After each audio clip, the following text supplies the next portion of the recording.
पाटण येथे अल्पवयीन मतिमंद मुलीवर झालेल्या अन्यायाच्या निषेधात सातारा जिल्हा ओबीसी संघटना आक्रमक।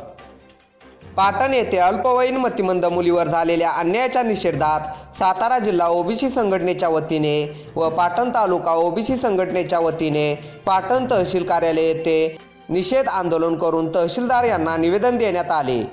यावेळी सर्व पदाधिकारी व पाटण तालुक्यातील ओबीसी बांधव मोठ्या संख्येने उपस्थित होते।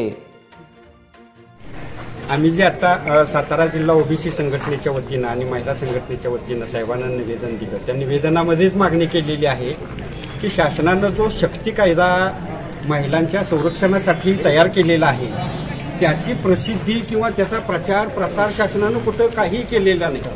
वास्तविक पाहता त्याच्यामध्ये एवढे कडक कायदे केलेले आहेत, ते कायदे जर लोकांच्यापर्यंत पोहोचले तर अशा पद्धतीच्या घटना होणार नाही।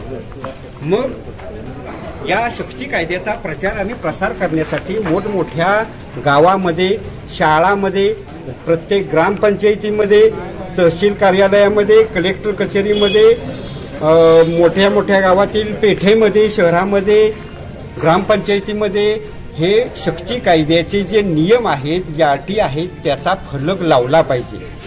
जोपर्यंत सामान्य माणसापर्यंत शक्ती कायद्याचे अधिकार किंवा शक्ती कायद्याचं किती कडक आहे हे समजत नाही तोपर्यंत हे अत्याचार थांबत नाहीत। हे शासनानं करणं अतिशय गरजेचं आहे आणि आम्ही आमच्या निवेदनामध्ये त्याची मागणी केलेली आहे। दुसरी एक आमची महत्त्वाची मागणी अशी आहे की मुलींच्यावरती, स्त्रियांच्यावरती अत्याचार होतात, या देशात स्त्रियांना कमी लेखलं जातं, ही परंपरेनं आलेलं आहे। आमच्या मनुस्मृतीपासून हे सुरू झालेलं आहे।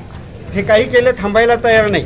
वास्तविक पाहता जाणकारांनी आता स्त्रियांना समान अधिकार देणं अतिशय गरजेचं आहे, परंतु अजूनही पुरुष प्रधान संस्कृती आमच्यामध्ये आहे आणि ती डोकं वर काढते आणि स्त्रियांना कमी लेखण्याचं काम करते। माझं म्हणणं आहे या स्त्रियांना हक्क आणि अधिकार दिले पाहिजेत। ते अधिकार तिला मिळण्यासाठी ती सक्षम झाली पाहिजे आणि ती सक्षम होण्यासाठी इयत्ता 5वी ते 10वी पर्यंत जे शिक्षण दिलं जातं त्या शिक्षणामध्ये जुदो कराटेचं प्रशिक्षण या मुलींना शाळेत सक्तीनं दिलं गेलं पाहिजे। ज्यावेळी या मुली सक्षम होती त्यावेळी त्या मुलींच्याकडे वाकड्या नजरेनं पाहण्याची धमक कुठल्याही पुरुषामध्ये होणार नाही। स्वतःचं संरक्षण करण्याची जबाबदारी त्या मुलीपर्यंत, त्या मुलीमध्ये ती ताकद निर्माण करण्याचं काम शालेय शिक्षणामध्ये आपण करायला पाहिजे आणि प्रशासनानं, शिक्षण मंत्र्यांनी, शिक्षण अधिकाऱ्यांनी, जिल्हा परिषदेनं, ग्रामपंचायतीनं, पंचायत समितीनं सगळ्यांनी ही गोष्ट लक्षात घेतली पाहिजे आणि आता 5वी ते 10वी पर्यंतच्या सर्व मुलींना जुदो कराटेचं शिक्षण हे सक्तीचं आणि मोफत देण्याची व्यवस्था आपल्या महाराष्ट्रामध्ये होणं अतिशय गरजेचं आहे। तरच हे अत्याचार आणि अन्याय थांबतील, नाहीतर थांबणार नाहीत। जे नराधम आहेत त्यांना तर शिक्षा होईलच, पण ते सुटले नाही पाहिजेत त्याच्यातून। कडक अगदी त्यांना कठोरात कठोर शिक्षा झाली पाहिजे आणि त्या खरं तर त्या बाईला भेटायची खूप मला इच्छा आहे की बघायचंय मला की त्या बाई खरंच ती आई होण्याच्या लायकीची आहे का तिला मुलं आहेत का, आहे का, तिच्या मुलीवर जर असा अन्याय झाला असता तिनं ते कसं सहन केलं असतं। मला तिला ते प्रश्न विचारायचे होते, पण खरं पोलिसांच्याही काही अडचणी असतात त्यामुळे ते म्हणले की त्यांना भेटता येणार नाही। तर असं करू नये। महिलांनी शक्ती कायद्याचा अवलंब शासनाने अंमलबजावणी केलेली आहे तर तो कायदा समजून घ्यावा मुलींनी।